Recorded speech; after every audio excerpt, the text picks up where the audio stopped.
Hello and welcome to part 3 in the Bmw e28 video.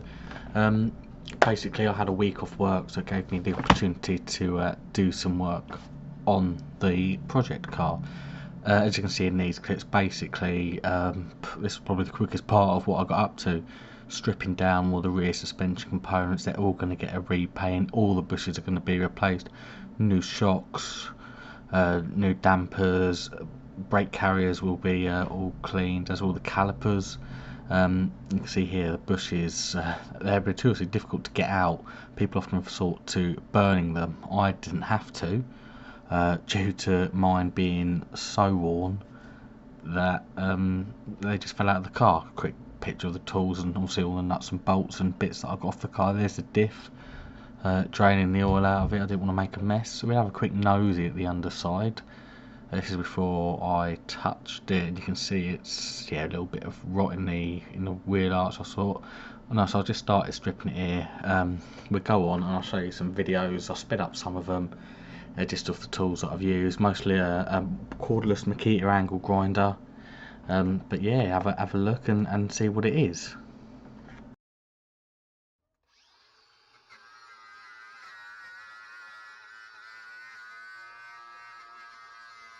First thing I'd say, I would really recommend PPE. I'm wearing a mask and glasses, however, in all honesty, I'd recommend a bit more. This is a 100mm twist knot wheel on the grinder. You should probably wear gloves as well and ear defenders.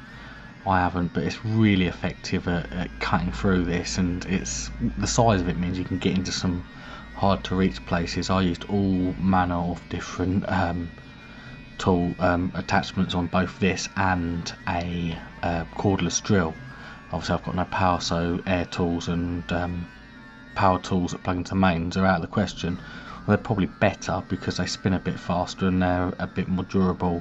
So I was constantly, the angle grinder is really good, but for what I'm using it for, I'm getting 15-20 minutes out of the battery, which is a 5Ah Makita one, so you know it's not a cheap tool by the stretch of anyone's imagination, but it is, you know, it's an angle grinder. You're putting it under load. This Underseal is thick, and yeah, the batteries do struggle. So you know, I've got two. I'd really like to have three, maybe a 6Ah one. But you know, anyone that's bought Makita knows that can cost as much as the, if not more, than the tool itself. One thing of warning as well is when you're doing this, certain attachments, especially a thin bristled wire wheel, which I did use a couple of times on this, and also on a drill, it'll really heat up that underseal. So it was a boiling hot day, but you know, I would recommend getting long sleeves on, because it will flick up, it will ping you, and it does get hot. You can see here just how effective it is, the twist knot wheel, getting rid of surface rust. I do really like the polycarbide, I think they're called clean and strip discs, but for underseal and the awkward twitch areas, it was just a complete no-go. For here, I tried using it on a couple of bits, but the underseal is so thick in places. This is the big boy. This attachment, it's really heavy on the end of the grinder, and it again, it's a lot of torque, I guess, and weight to have at the end of the motor.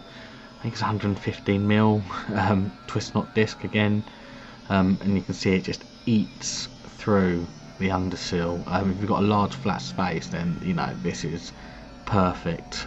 It does leave quite a lot of dregs and bits and pieces that need to be cleaned off afterwards, but as a way to remove a lot of underseal very quickly, you can't go wrong with something like this at all.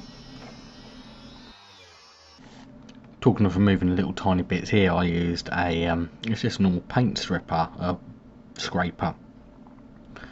Fantastic at removing the little tiny bits and getting a lovely smooth surface. To try and get it to remove actual thick underseal, absolute no-go. No chance whatsoever. I did have some success later in some of the hard to reach areas that I couldn't get a power tool of using a chisel, but of course I didn't film that. This is a risk as well when using power tools. You can overhaul holes that was already in the car. I'm not entirely sure if that was like that because it's deformed because of rust, or if it's due to getting a hot power tool on it.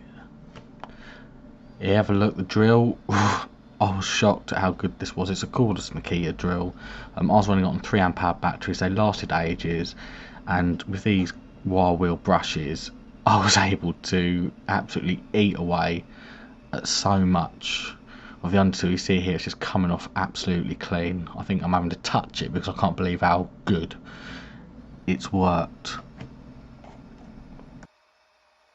Now I spent about 3 solid days on this. This is what it looked like after the first day. You can see it's nice, clean metal. The paint I was going to use is to go on to pitted metal that's been cleaned. However, as you'll see about now, I had to leave it overnight. I had to leave it for a day actually, and you can see that there's exposed metal there. It's gone slightly through. I think it's the galvanisation or whatever coating was underneath the Underseal. Maybe it was the original primer.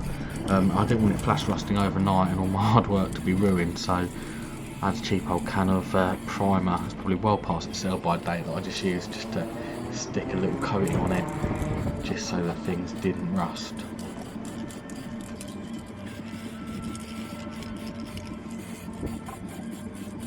So the next day I think I was on kind of a mission. I really worked it hard. I was using the angle grinder, I was using the drill. I really went it hard. I think I did 8 hours, maybe even 9, just solid outside, getting everything to clean metal. I didn't take any videos or just this one still photo. It isn't even the right orientation for a video, just because I was at it so hard, but it was beautiful, clean metal. And then I put the 2-part epoxy paint on it. Again, this is no way sponsored, but it's the epoxy mastic in light grey sold by Rustbuster Limited. Their website is rust.co.uk. I've always had a great service from them, and their products seem to work. I'm a real big fan of the 2-part epoxy. It's brush painted on. I think it was a warm day, definitely, but I did put a bit of thinners in there just to help it level off. And painting upside down, I think I got quite a good result.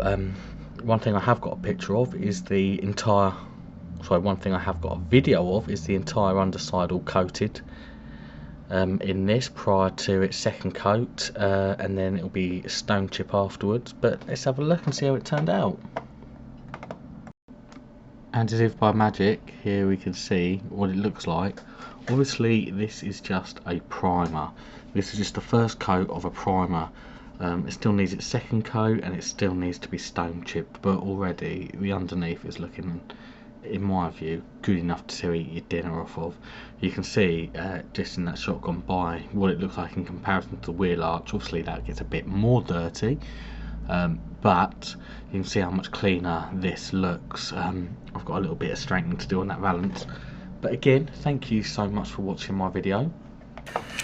If you did enjoy it, please consider smashing that subscribe button, give me a like. Always looking for constructive criticism. What do you want to see?